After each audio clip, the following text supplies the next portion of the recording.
Creemos que es parte de la naturaleza humana el placer por explorar, por ser curiosos. Creemos que la ciencia no sabe de su deuda con la imaginación.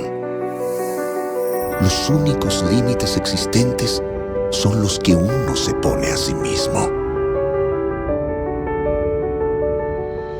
Existe una cosa maravillosa, un secreto. Todo comienza por fijarse un objetivo e ir tras él. Creemos que podemos hacer una diferencia, y si se cree, todo es posible. Nuestro único desafío es decidir cuán lejos queremos llegar. Comenzamos en 1985 desarrollando implantes y prótesis médicas. Desde entonces, hemos tratado de encontrar la manera de ayudar a los médicos a resolver sus problemas. Ayudar a las personas a recuperar su sonrisa. Nos gusta trabajar en equipo. Enseñamos lo que sabemos. Compartimos con el mundo lo que tenemos. Pasión, compromiso, futuro. El trabajo es parte de nuestra vida. Queremos verte sin límites en absoluto. Existe una cosa maravillosa, un secreto. El secreto del éxito es hacer funcionar las máquinas más perfectas que existen. Las personas.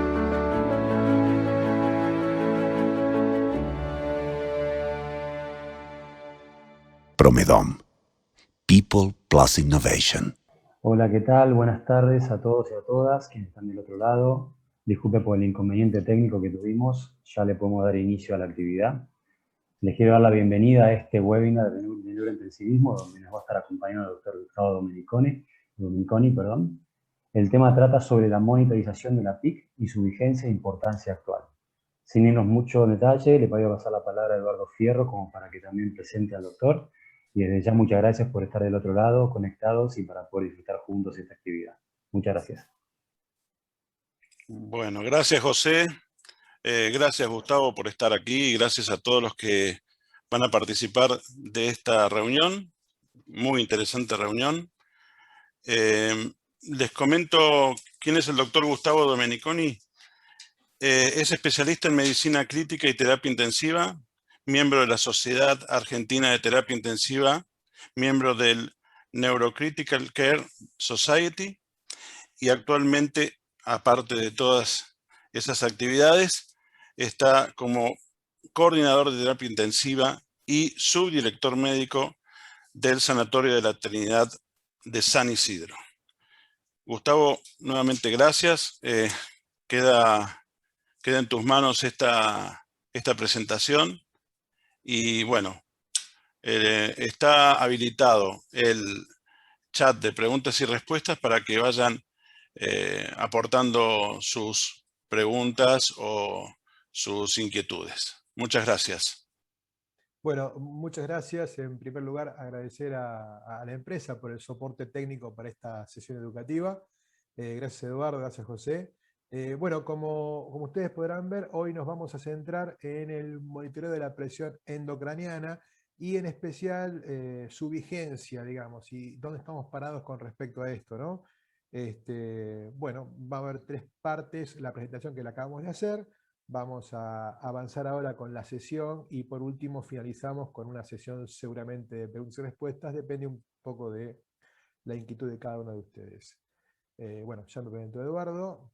Vamos a empezar entonces con un caso clínico, nos parece que es una manera de entender mejor el problema, con lo cual, bueno, este es el paciente, es una mujer de 72 años, hipertensa, con enfermedad autoinmune, manejada con esteroides, usaba antihipertensivos, que como dice ahí, este es un caso del mundo real, es un caso que ocurre o que ocurrió.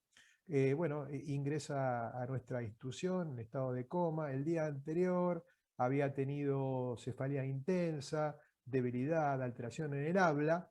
Es evaluada en el área de emergencia, decidieron no trasladarla en ese momento, pero bueno, finalmente ingresa a nuestra institución, donde, como ustedes ven, se hace diagnóstico de una hemorragia subaracnoidea, escala de Hunt G5, un Fisher 4 y un World Federation de 5, con un hematoma intracerebral parietal izquierdo como hallazgo más importante.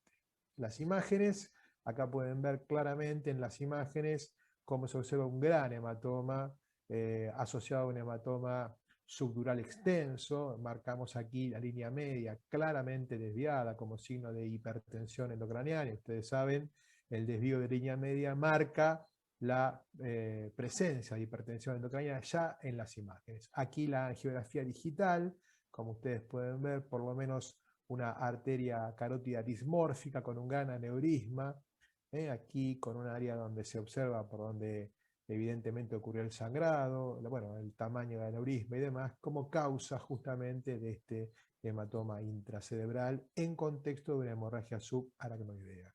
Bueno, ¿qué se decide? Se decide entonces hacer una angiografía cerebral. Remarcamos la presencia, como decíamos hace un minuto, de una carótida supraaracnoidea izquierda irregular, displásica, con aneurismas múltiples del segmento. Se emboliza un aneurisma irregular que además presenta un pseudoaneurisma con coils. Detalles que después podemos remarcar. Y en siguiente lugar, se decide en ese contexto enviar a la paciente a cirugía.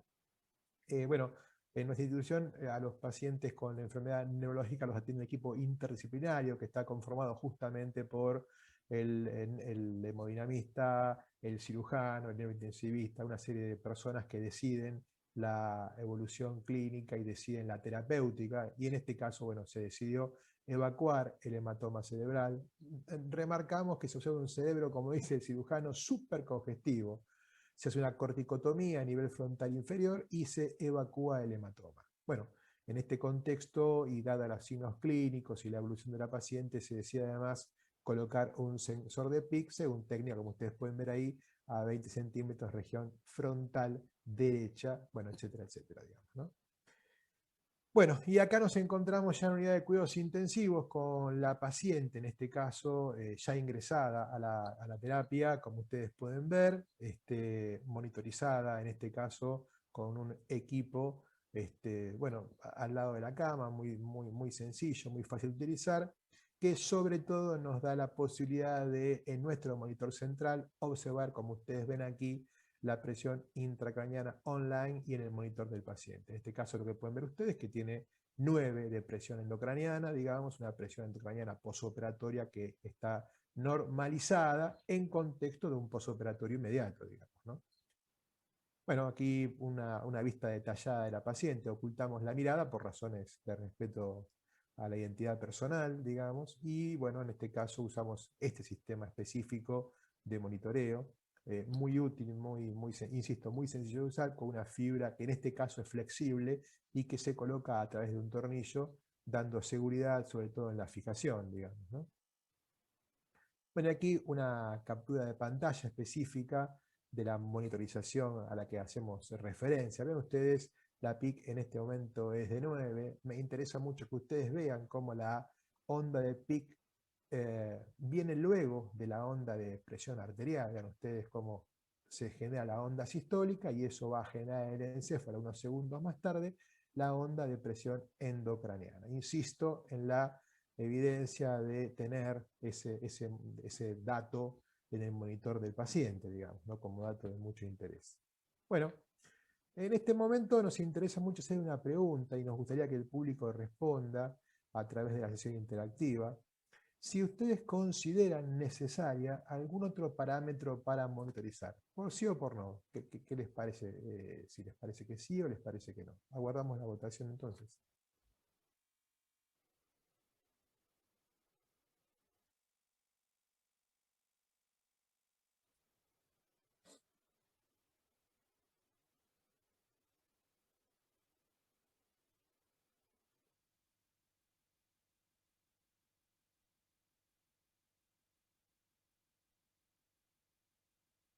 Bueno, la respuesta es muy interesante. Un 73% consideró que sí hacía falta alguna otra clase de monitorización, cosa que es muy interesante porque en nuestro caso, continuamos con el caso clínico.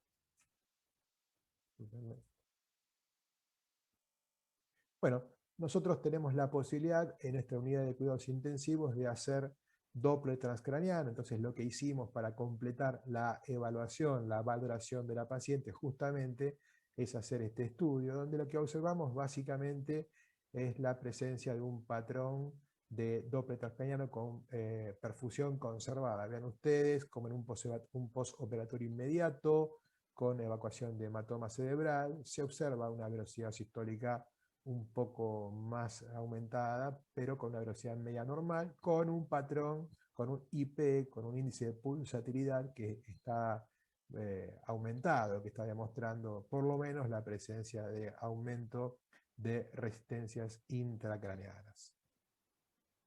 En este contexto, además, esta posibilidad de monitorizar al paciente nos permite integrar información y, como ustedes pueden ver, tenemos la posibilidad de medir presión de perfusión cerebral online, digamos, ¿no? Uno puede saber qué PIC tiene el paciente en ese momento, la puede mirar en el monitor, y eso hace que uno pueda claramente obtener una PPC en ese mismo momento, lo que nos da un segundo parámetro, digamos, ¿no? Como es la presión de perfusión cerebral, que ustedes saben, es un dato para continuar con el manejo de la paciente. Hoy en día, el monitoreo global al lado de la cama, como ustedes ven en esta captura de pantalla, nos permite varias posibilidades. Podemos ver, por ejemplo, en este caso usamos nosotros el BPP, que es la variación de la presión del pulso para evaluar la hemodinamia. Podemos ver temperatura corporal, bueno, una serie de parámetros, digamos. Así que medimos Doppler transcraniano, medimos presión de perfusión cerebral como dato integrado en la monitorización,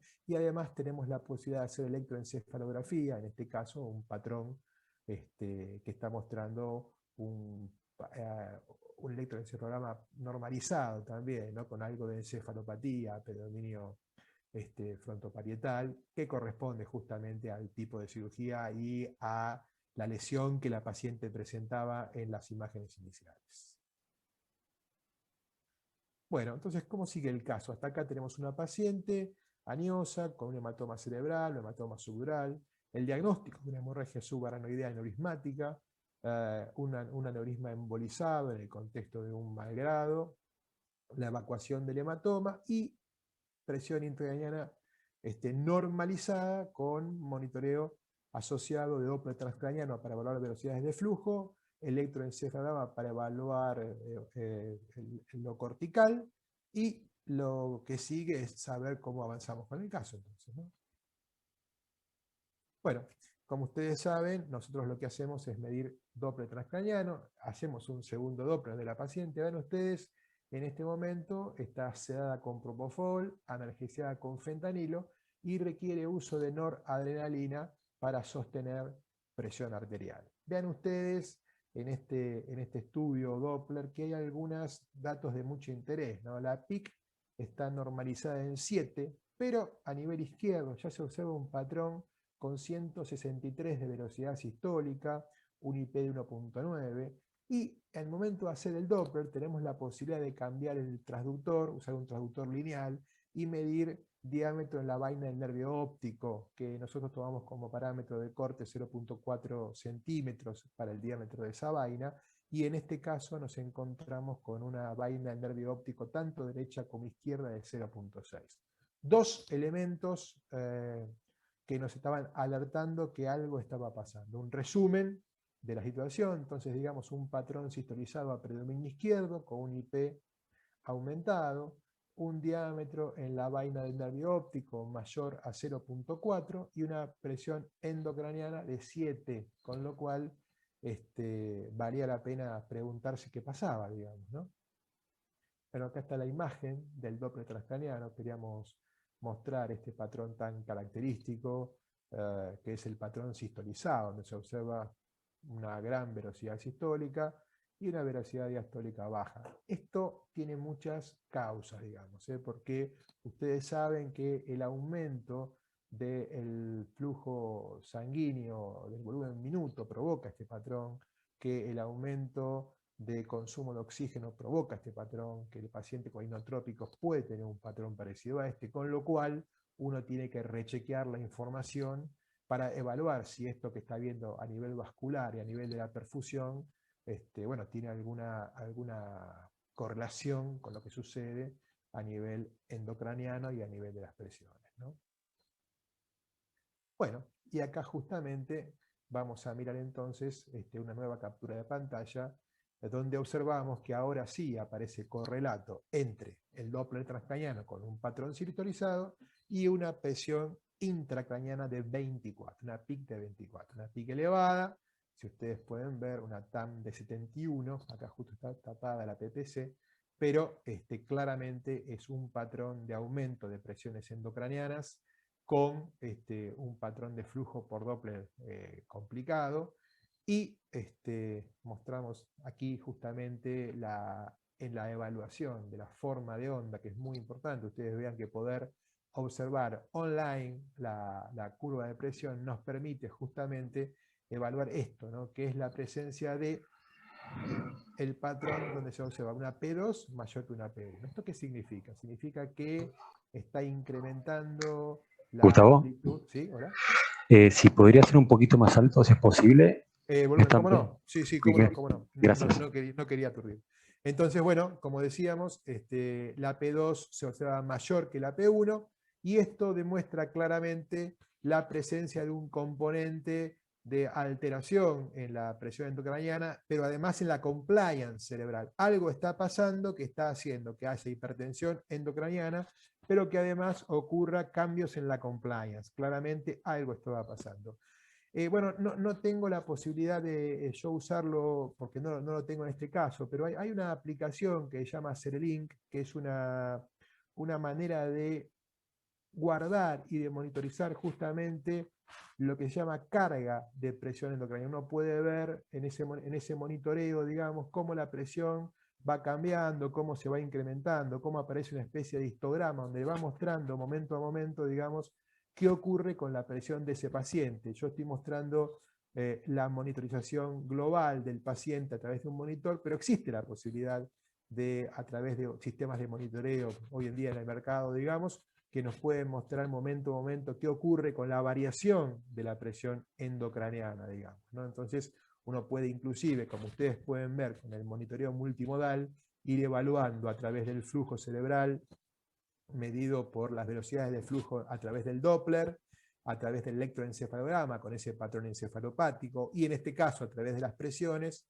cómo va habiendo cambios en la compliance cerebral. Insisto, dos cosas importantes en este caso entonces. La primera, un dato absoluto, que es una presión endocraniana de 24, un valor alto de presión, y en una paciente operable con un hematoma evacuado. Y en segundo lugar, el análisis de la curva de presión, donde se observa una clara alteración en la compliance, medido esto a través de la presencia de una P2 mayor que P1 y P3. Entonces, esto demuestra claramente que a esta paciente le estaban pasando cosas en su encéfalo y había que tomar alguna decisión. Entonces, en este momento, la siguiente pregunta clínica que hacemos es esta, digamos, ¿no? ¿Qué debemos hacer en situación clínica como esta? Una señora de 72 años, operada de un hematoma cerebral, en contexto de una hemorragia subaracnoidea. ¿Qué hacemos entonces acá? ¿Solicitamos una nueva imagen o incrementamos la terapéutica ofrecida para trabajar sobre la presión endocraniana? Si el público puede, nos gustaría que nos den su opinión a través del voto, contestando estas preguntas. Aguardamos entonces la votación.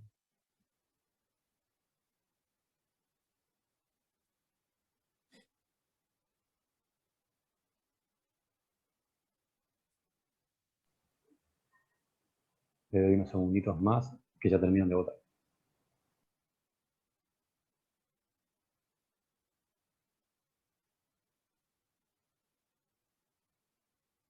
Bueno, y acá la votación creo que nos está diciendo que prácticamente 3/4 del público están ofreciendo solicitar una nueva imagen, digamos, una cosa muy interesante, porque se abre una instancia de trabajo, digamos, ¿no? Porque muchos acudirían directamente a disminuir la presión endocraniana, pero como ustedes sabrán, uno no sabría qué terapéutica utilizar, digamos, ¿qué hago? ¿Hiperventilo y empeoro la perfusión? ¿Qué hago? ¿Uso hipertónicos y aumento la tonicidad corporal? ¿Qué hago? ¿Pido al cirujano una recirugía? Bueno, no, hay que trazar un mapa de ruta, digamos, hay que saber por qué camino hay que tomar, con lo cual, justamente, y coincidimos con el público, lo que en este caso es lo más adecuado, es justamente solicitar una nueva imagen. Entonces, se solicita una nueva imagen, justamente, y esta es el estudio de resonancia, que lo pongo porque justamente tenemos la posibilidad de hacerlo, y entonces la idea es mostrar estas cosas que uno puede hacer cuando dispone con los recursos, digamos, ¿no? Es evidente que una tomografía sencilla hubiera dado exactamente la misma imagen y hubiera dado exactamente la misma respuesta, digamos, ¿no? Lo que se observa es un gran hematoma en la cisura silviana. Es muy probable que hayan pasado dos cosas, por lo menos. La primera es que haya habido un nuevo sangrado de esa zona aneurismática, de esa arteria carótida dismórfica. Ustedes vean que se mantiene el desvío de línea media, vean cómo está el tronco del encéfalo, en este caso a nivel mesencefálico, prácticamente desplazado, con mucho compromiso sobre las estructuras anatómicas cerebrales. Y asociamos a esta imagen de una hemorragia cerebral nueva, un nuevo volumen que incrementa justamente el volumen cerebral, en este caso por el sangrado, y un electroencefalograma donde muestra cómo el patrón eléctrico se va alterando, se va aplanando, va habiendo una severa encefalopatía. La corteza está sufriendo justamente el aumento de la presión endocraniana expresada por los cambios en el flujo sanguíneo cerebral. Y por último, como siempre decimos, la clínica es muy importante en el manejo de los pacientes neurocríticos. Siempre miramos las pupilas, siempre miramos las pupilas. Es muy importante evaluar qué pasa con esto, y en este caso lo que observamos asociado con un patrón de hipertensión endocraniana, un patrón de flujo sistolizado en el Doppler transcraniano y un nuevo volumen ofrecido por este estudio de imágenes, la presencia de pupilas dilatadas, en este caso reactivas porque pudimos hacer el examen de la luz, digamos, que demuestra que el tronco cerebral está sufriendo y claramente la evolución de la paciente, bueno, va a ser mala, ¿no? Una frase de un maestro que siempre nos decía cuando estaba formando: el médico neurointensivista dialoga con sus pacientes a través de la pupila, digamos, ¿no? Uno debe mirar al paciente siempre a los ojos, debe mirar las pupilas y debe medirlas, digamos. Y eso es un dato que está al lado de la cama, no hace falta ningún aparato y nos da muchísima información para tomar decisiones.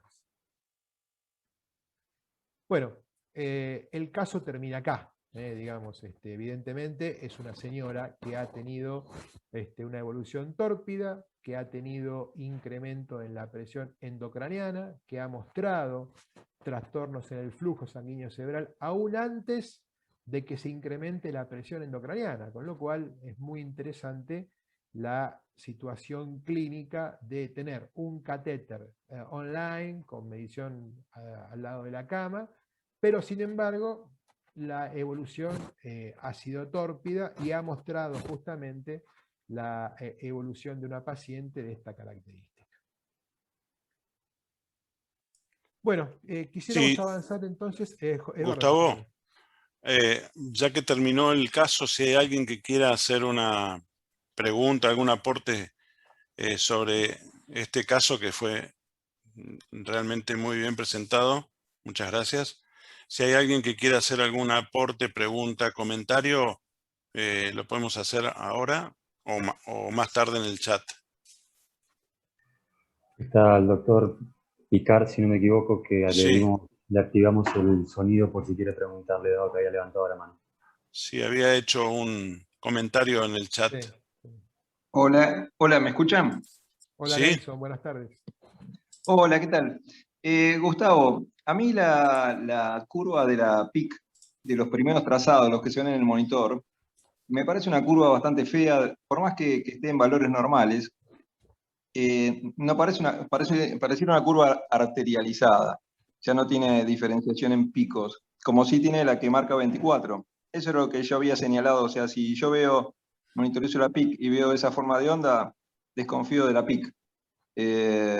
Y salvo que el paciente quede desplaquetado, con un subdural como el que tuvo y ese hematoma, no esperaría una PIC menos de 10, ¿no? Imposible. Pero bueno, es un perjuicio. Ese era mi comentario. Muchas Bien, gracias. Nelson, gracias, gracias. Sí, justamente este caso da vueltas en torno a esto, justamente, ¿no? En los valores, en el monitoreo, en qué miramos, en cómo lo miramos, en qué elementos nos basamos para tomar decisiones, y si nos basamos solamente en un valor aislado o nos basamos en el monitoreo de la PIC en contexto de un cuadro clínico y de otros datos en la monitorización. Justamente por eso que estás contando es que pusimos el resto de los estudios para entender un poco el caso y para ver para dónde evoluciona, justamente, ¿no? Muchas gracias, doctor Picard. Bueno, Gracias. Continuamos entonces, Gustavo. Dejamos Sí. algunas preguntas para el final de la Sí, segunda cómo no, parte. cómo no. Bueno, Ok. bien, me gustó porque justamente creo que el doctor Picard entendió hacia dónde apuntaba este caso clínico, ¿no? Apunta justamente a esto, a no confiar en un valor absoluto, en no pararse en un solo dato, sino justamente mirar estas cosas, ¿no? Mirar la curva, mirar la forma de onda, mirar distintos tipos de monitoreo. Justamente acá está el dato importante en este caso clínico, ¿no? Y por eso lo poníamos, es un caso del mundo real, no es un caso armado, no es un caso que luce lindo, sino que es el caso que nos gustaba mostrar justamente por esto. Entonces, avanzamos un poco más y decimos que ya en 2018 hay publicaciones que muestran, en este caso, en el caso del traumatismo craneal severo, este es un trabajo bastante clásico, publicado en Journal of Surgery, del grupo de Ronin, donde 1.327 pacientes son sometidos a estudio, digamos, vean ustedes, 757 pacientes con monitoreo de PIC, y 570 pacientes sin monitoreo de PIC. Y usan algo que es un evento duro, que es la mortalidad. Yo no estoy seguro que este sea el dato, porque ustedes saben que en un paciente con trauma de cráneo son muchas cosas las que producen mortalidad, pero en este caso se utilizó un score de propensidad, y vean ustedes cómo se muestra que casi un 35% de los pacientes que no son monitorizados con presión endocraniana. Estamos hablando en el mundo de altos ingresos, ¿no? Donde no hay, dificultades para conseguir catéteres y demás.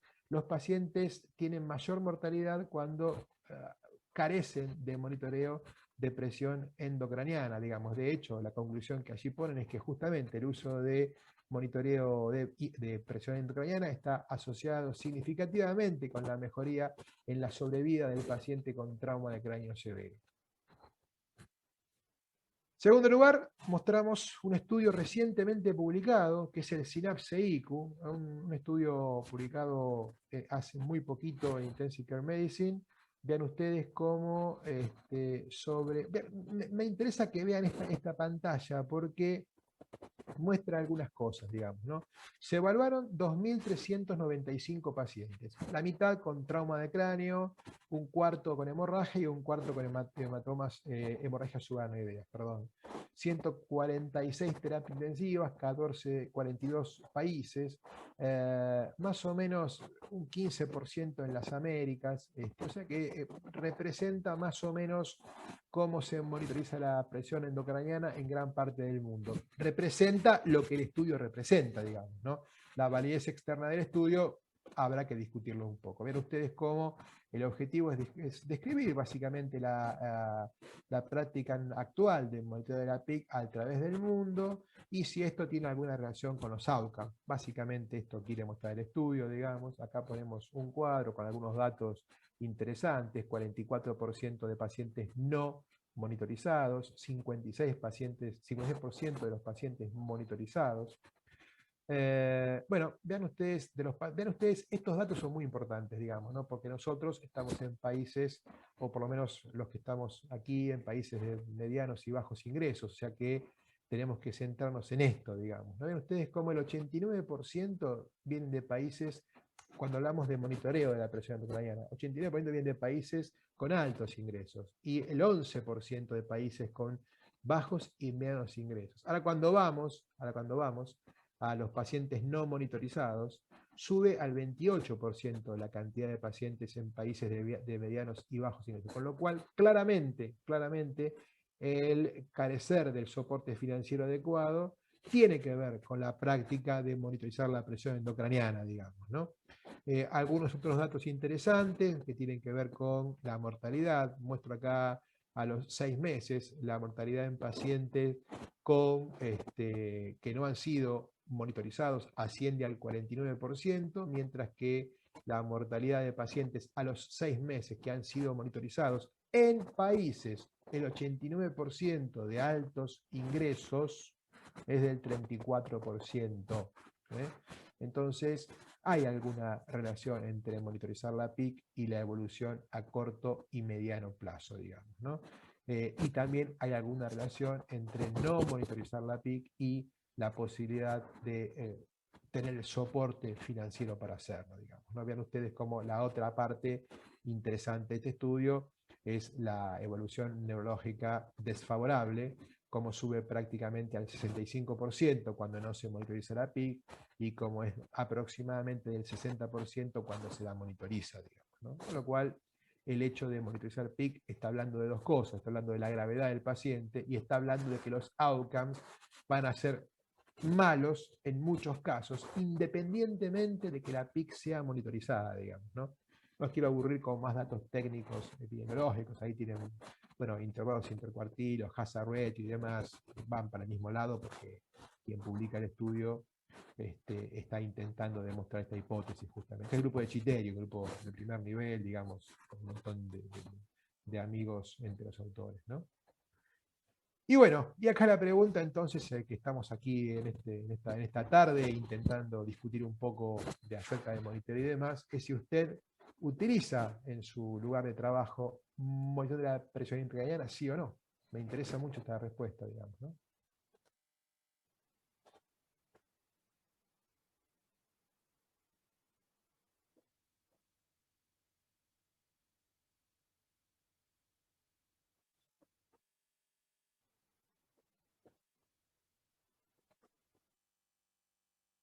Esperamos que el público vote, estamos muy interesados. Y bueno, vean ustedes, miren ustedes. El público que participa de este encuentro seguramente está interesado en aprender más acerca de monitorización y probablemente es porque cuente con monitores de presión intracraniana, ¿no? Entonces dice aquí que el 91% de los votantes, por lo menos, que son menos que los participantes, ¿no? El 91% dice que cuenta con algún tipo de equipo para monitorizar presión endocraniana, cosa que nos pone muy contentos porque cuenten con la tecnología, y también nos interesa mucho, bueno, en este caso, conocer también la opinión acerca de estas cosas, digamos, ¿no? Entonces, avanzamos un poco más. Y hacemos una pregunta más que me interesa también mucho, ¿no? Si usan un monitor de PIC, ese 90 y pico %, queríamos saber si usan algún valor de corte para medir presión endocraniana. En este caso, ustedes saben que clásicamente se utilizó el valor de 20 mililitros de mercurio en las guías y que hace unos muy poquitos años el corte fue a partir de 22. La Brain Trauma Foundation utilizó este valor como nuevo valor de corte para medir la presión endocraniana. Queríamos saber ustedes ¿qué valor usan entre los que monitorizan presión endocraniana para considerar que el paciente tiene algún signo de hipertensión endocraniana en el monitoreo?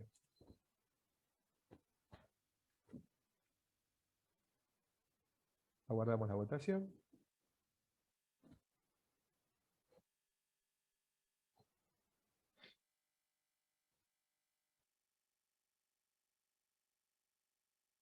Bueno, aquí más o menos 70-30, nos dicen que un 70% utiliza esos 20 milímetros de mercurio, que un 30%, uno de cada 3 colegas, utilizan 22 milímetros de mercurio como valor de corte para comenzar a tratar presión endocraniana. Esto es muy interesante, digamos, ¿no? Porque estamos hablando de un valor, insisto, me estoy parando por encima del comentario del doctor Picard, que me pareció muy, muy interesante, porque acá hay algunas cosas para comentar, digamos, ¿no?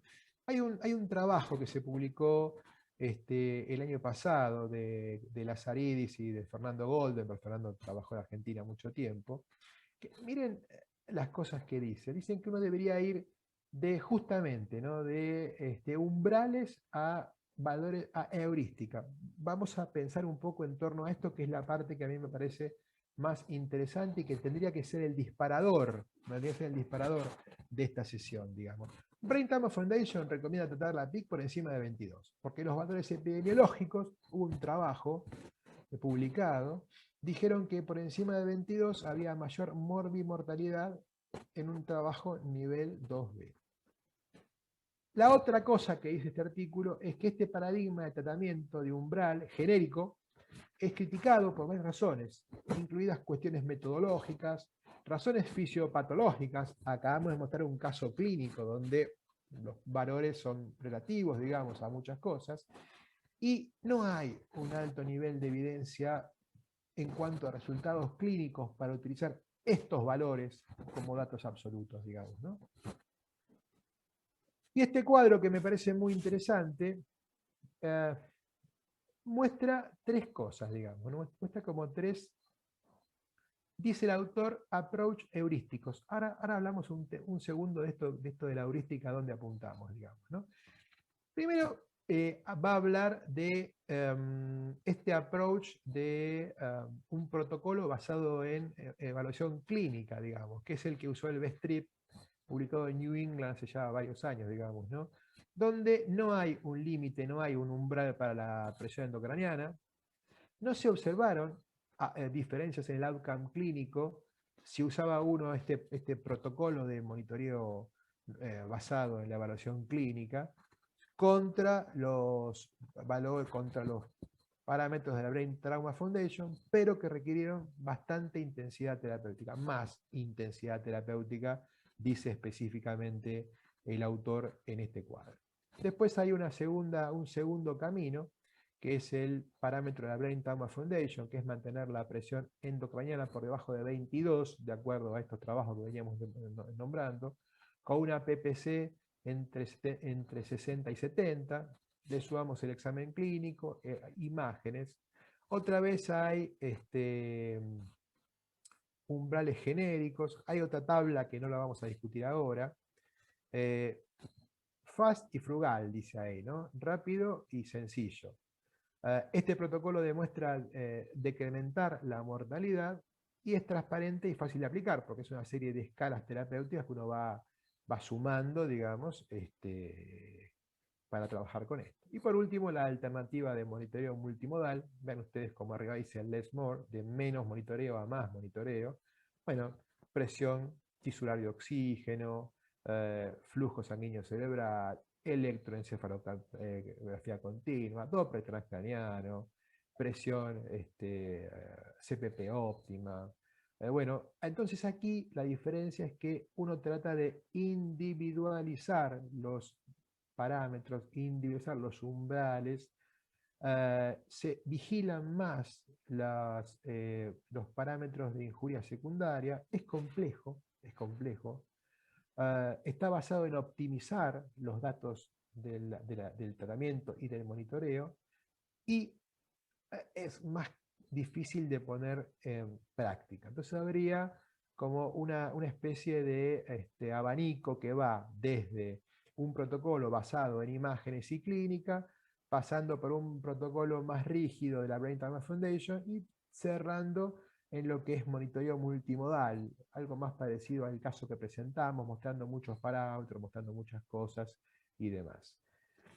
El monitoreo multimodal, ¿a dónde aspira? Aspira a lo que dice aquí, digamos, ¿no? A integrar a la injuria secundaria en un paciente individual, individualizar la terapéutica con la esperanza, dice acá, me gustó mucho esto, de que tal conocimiento optimice estrategias terapéuticas. Más datos, más estrategias.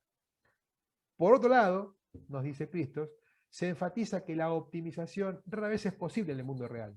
A las 2 de la mañana es muy difícil que el residente de primer año tenga en su cabeza toda esta información para dar al neurocrítico que tiene en ese momento frente a su historia clínica. En lugar de depender de una optimización poco realista, deberíamos buscar soluciones suficientemente buenas teniendo en cuenta la complejidad de la tarea. ¿Qué es la heurística? Y esto quería llegar. Es la estrategia para tomar decisiones simples centradas en predictores claves. ¿Qué dice esto? ¿Dice que no hay que monitorizar? No. ¿Qué dice esto? ¿Dice que hay que dejar de mirar la presión intracraniana? No. ¿Qué dice esto? Que hay que mirar paciente por paciente y que en vez de buscar un rango terapéutico, un umbral terapéutico, más vale buscar una serie de datos que lleven a tratar al paciente en ese momento, tratando de ser lo más simples posibles en el manejo, porque se sabe que frente a la cama del paciente, en la madrugada, es difícil tener en cuenta todas las opciones fisiopatológicos, como podría ser, por ejemplo, el uso de PRX, ¿no? De CPP optimizada.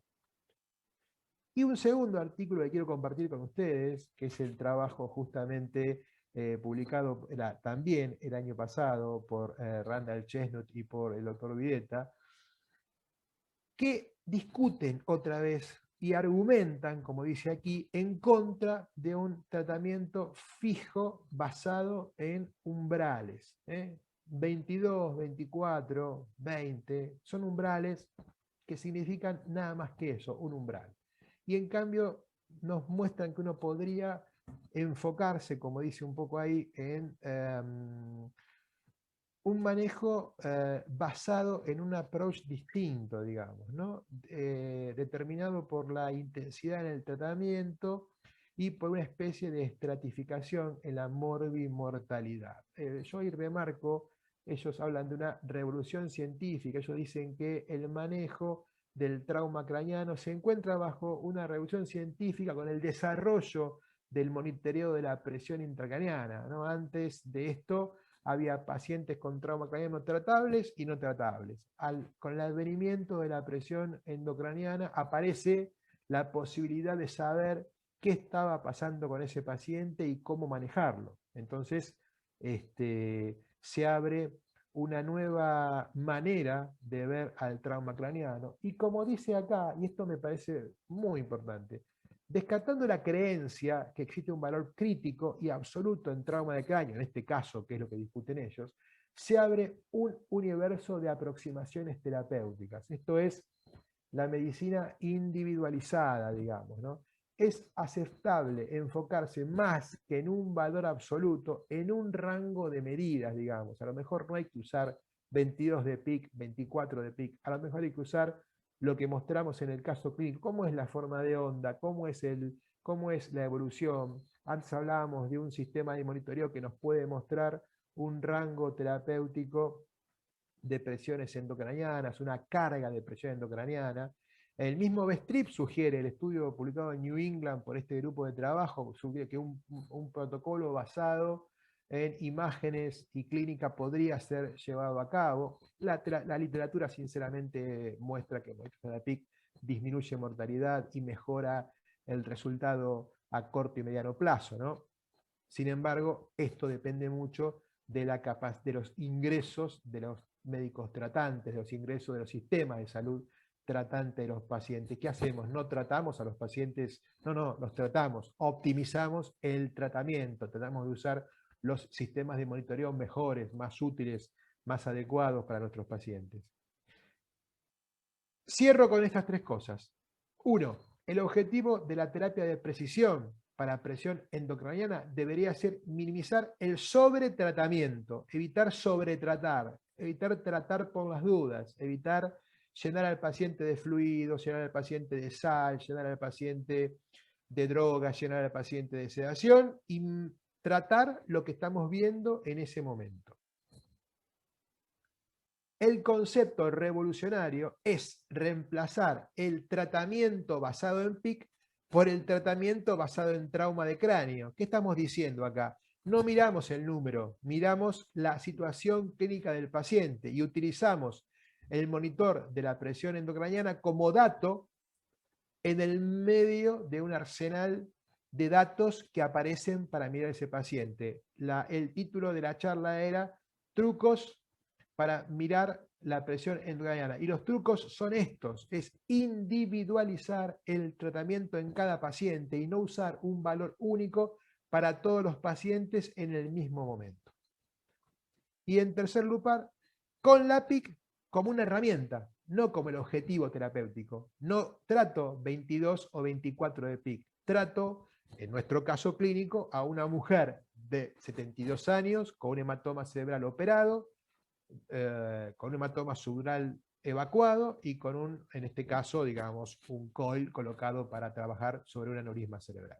Y esto debería ser el cambio al que nos invitan estos autores, digamos, ¿no? A individualizar el tratamiento de la presión endocraniana en cada uno de nuestros pacientes, sabiendo que la literatura sigue mostrando que medir presión endocraniana mejora los datos duros, como son la mortalidad y como son el outcome, en este caso, como muestra el trabajo del doctor Chiterio, a 6 meses, que no es poco tiempo, digamos, ¿no? En el caso de un paciente con injuria cerebral. Gustavo, Eduardo, te escuchamos. antes que cierres, hay un par de preguntas interesantes. Por mi parte te comento que fue muy claro y muy provechoso todo lo que has mostrado. Hay un par de preguntas. Venga. Una, ¿en el mundo real existen alternativas a la PIC invasiva? Sí, por supuesto, se está trabajando mucho en eso. Lo que pasa es que sobre catéter de medición endocraniana todavía no hay mejores monitores. De hecho, vos fijate, cuando hablamos de terapéutica... Sigue siendo, multimodal, perdón, el catéter sigue siendo el gold standard hoy. Y claramente, claramente. Y de hecho Sí. los monitoreos no invasivos, como puede ser el Doppler transcraniano, la evaluación de las pupilas, la evaluación del diámetro del nervo óptico, se evalúan contra el monitoreo invasivo de la presión endocraniana, digamos, que es el gold standard sin ninguna duda, digamos. La otra pregunta es, ante la presencia de hipertensión endocraniana, ¿se deben chequear parámetros no neurológicos? Sí, claro, yo lo decía así al pasar, digamos, porque no quería extenderme mucho, pero viste cuando dije que, por ejemplo, el patrón sistolizado en el Doppler transcraniano puede estar mostrando, por ejemplo, a ver, un caso clásico, vos tenés a un paciente con trauma craneano en séptimo, octavo día de evolución, desplaquetado, ventilado, con PIC, y vos decís, un día lo mirás y tenés 24 de PIC. Entonces decís, uy, le pasa algo en el cerebro. No, momentito. Por ahí es tipo ventilado y aumentó la PCO2. Por ahí es tipo tenso porque está infectando. Por ahí está hiponatrémico porque ha tenido un síndrome perdedor de sal. O sea, hay muchas situaciones clínicas que uno debe evaluar para poder definir si la presión endocraniana tiene que ver con algo que está pasando en el encéfalo o es algo que pasa a nivel sistémico, justamente, ¿no? Muy bien, muy claro. Acá preguntan, está bueno por el caso que mostraste, ¿cómo se debe interpretar una pupila dilatada unilateral? Ah, bueno, mira, esto es muy interesante porque justamente uno a veces cuando ve las pupilas, a veces piensa que la pupila dilatada tiene que ver solamente con la compresión del tronco cerebral por una hernia traumática, pero muchas veces en el caso de un aneurisma justamente es la causa de presentación de los aneurismas, digamos, ¿no? La compresión de un par craneano provoca la lesión pupilar, con lo cual hay que tener mucho cuidado cuando uno evalúa una pupila. A veces una pupila dilatada está mostrando que el paciente está agravando una situación puntual encefálica o está herniando y uno tiene que salir corriendo a trabajar sobre eso, digamos, ¿no?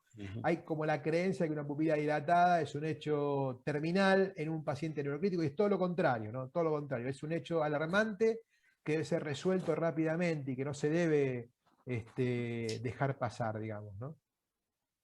Bueno, y hay una última que dice, en el caso de ondas P2 predominantes, pero con PIC normalizada, ¿qué conductas deben tomarse o deberían tomarse?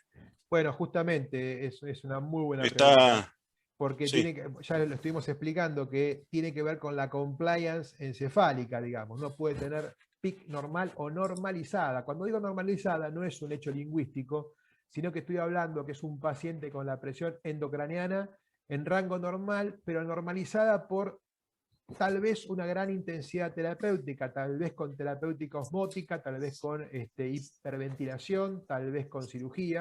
Y entonces, cuando uno ve el AP2 mayor que el AP1, tiene que pensar siempre que hay cambios en la compliance encefálica, que hay endurecimiento y que algo está pasando independientemente del valor de PIC, y debe ir a buscar eso, Tiene que mirar su paciente, pensarlo, repensarlo, tal vez buscar una nueva imagen, hasta que encuentre qué cosa está provocando eso en nuestro paciente.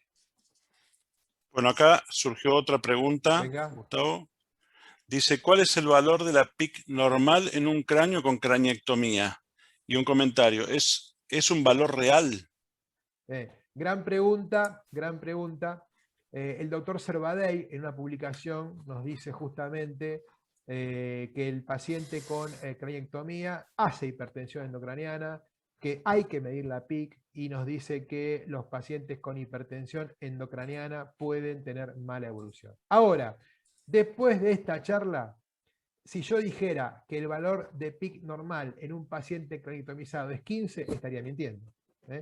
¿Cuál es el valor de PIC normal en un paciente con craniectomía? Es aquel valor que le permita tener una adecuada evolución neurológica. ¿Qué tiene que hacer con ese paciente? Mirarlo, mirar las pupilas, mirar cómo está su encéfalo, mirar cómo está en general su estado, cómo está, si tiene fiebre, qué está pasando, y tomar decisiones en ese contexto. No se base en un valor. Básese en la evolución clínica, básese en las imágenes, básese en las pupilas, y si puede, depende de donde trabaje, básese en los datos asociados en el monitoreo multimodal. Use, si puede y tiene, hay hoy en día muchas clases de monitoreos que pueden usarse, desde pupilómetros para medir actividad de la pupila, hasta Doppler transcraniano para mirar el flujo cerebral, que nos gusta porque históricamente lo hemos hecho, digamos, pero acepto todas las posibilidades. Y por supuesto, si tuviera la posibilidad de medir presión tisular de oxígeno, sería fantástico, digamos. O sea, no me quiero meter justamente en qué monitoreo utilizar, sería de otra presentación, digamos, ¿no? ¿Qué monitoreo usar en un paciente neurocrítico? Bien, surgieron dos preguntas más. ¿Alguna vez se monitoreó PIC intraventricular / intraparenquimatosa a la par? ¿Las interpretaciones son las mismas? Bueno, es una muy buena pregunta. A ver, el gold estándar de presión endocraniana es la presión intraventricular, ¿no es cierto? Uno dice, bueno, ¿qué valor toma? Toma el valor de dentro de los ventrículos a la altura del agujero de Monro en un paciente a 0 grados, etcétera, etcétera, etcétera.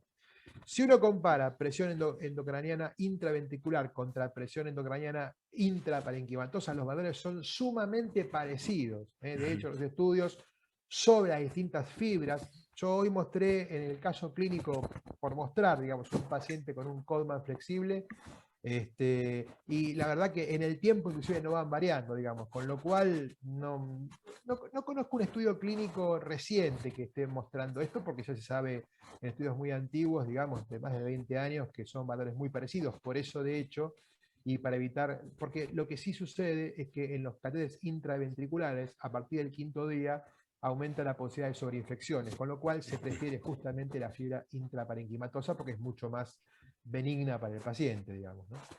Tal cual. Última pregunta, por lo menos por ahora. ¿Cuál es el tamaño que se sugiere que tenga una craniectomía? Mirá, está bien publicado eso, los trabajos, cuando en la época que estaba muy de moda la descompresiva, sobre todo en trauma craneano, era de 12 centímetros. ¿Por qué? Porque este es el valor que en la esfera craneana provoca la mayor caída en la presión endocraniana, digamos, ¿no? Con lo cual ese está bien estudiado, ese tamaño además evita que cuando el encéfalo protruye y se forma este famoso hongo que decíamos en algún momento, siempre me gustó esa figura, evite comprimir los sistemas venosos y provocar hipertensión venosa y causa de pioría en la perfusión, digamos. Así que 2 centímetros es una plaqueta ósea suficientemente y adecuada como para provocar una buena descompresiva. Unilateral o bilateral. Ahí ya es otra discusión. Y la última, que debe estar relacionada con el tema que estabas tratando recién, ¿se debe tener en cuenta alguna situación clínica antes de insertar un catéter? Sí, claro. Esta pregunta también es muy interesante porque no olvidemos que los pacientes con patología neurocrítica son pacientes que tienen historia clínica, digamos, ¿no? Entonces, muchos pacientes pueden tener enfermedad hepática, pueden tener lesiones hematológicas. Entonces, hay que tratar de ver cómo está la situación de coagulación del paciente. Digo esto porque una de las grandes críticas a los monitoreos es, bueno, los hematomas que provocan, las lesiones sangrantes. Eso tiene que ver con tener un mínimo cuidado en mirar el coagulograma, mirar las plaquetas para ver si la inserción de un catéter puede provocar una lesión asociada. Justamente por eso recomendamos, sí, ver algún antecedente clínico para evitar justamente la coagulopatía. Hoy en día todo el mundo mide estas cosas, pero es bueno siempre tenerlo en cuenta, digamos, es de buena práctica clínica, ¿no? Sí, acá hay un doctor. Sí, hay un doctor que quiere hablar, preguntarte algo, Bueno, o adelante, comentar algo. adelante, por favor. José. Acaba de bajar la mano, pero voy a preguntarle a ver si quiere hacer algún comentario. Ok. Doctor Edilberto Flores, usted ha levantado la mano, quiere hablar, le permito el micrófono.